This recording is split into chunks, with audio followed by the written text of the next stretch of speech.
Mabenta ang frozen chicken sa ilang pamilihan pero may babala tungkol dyan ang United Broilers Racers Association o UBRA. Live mula sa Maynila, may unang balita si Jomer Apresto. Jomer? Susan, good morning. Nagbabala ang United Broilers Racers Association o UBRA sa mga mamimili sa pagbili ng mga frozen na karne ng manok sa mga palengke.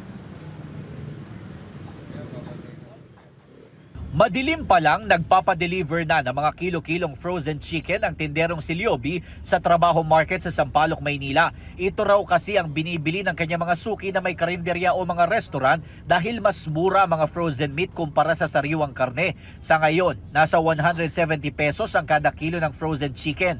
Nasa 210 pesos naman ang kada kilo ng sariwang karne ng manok. Nagbabala ang United Broilers Racers Association o UBRA na dapat maging maingat ang publiko sa pagbili ng mga frozen na karne ng manok sa mga palengke. Anila, mataas daw ang tsansa na makontaminate ang mga frozen meat kapag hindi maayos ang pag-handle sa produkto. Mayroon din umanong inilalagay na chemical sa mga frozen product para maiwasan ang tinatawag na freezer burn. May banta rin ng salmonella contamination lalo na kung ire-refreeze ang mga ito. Ang tinderong gaya ni Lioby na mahigit 5 taon na raw nagtitinda ng frozen na karne, kampante sa tinda nilang produkto. Kada araw, nakakabenta raw sila ng halos 50 kilos ng frozen chicken. Mga silog, mga malalaking kantin, wala naman po sa amin nagre-reklamo na mga suki namin, mga buyer, wala naman po. Sabi naman ng UBRA, dapat sumailalim ang mga ito sa mga laboratory testing para matiyak na ligtas. Mainam din kung mayroong maayos na cold chain facility at refrigeration facility ang mga palengke. Samantala, walang pagtaas sa presyo ng itlog sa Trabaho Market.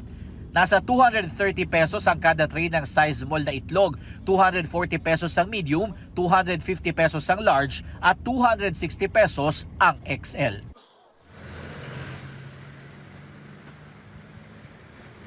Susan, sabi pa ng ilang tindero, may karapatan naman mamili ang publiko sa kung ano ang bibilhin nila. Nakadepende na lang daw yan sa kung pasok sa budget nila.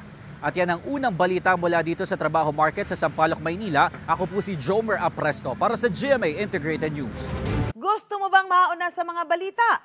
Mag-subscribe na sa GMA Integrated News sa YouTube at tumutok sa unang balita.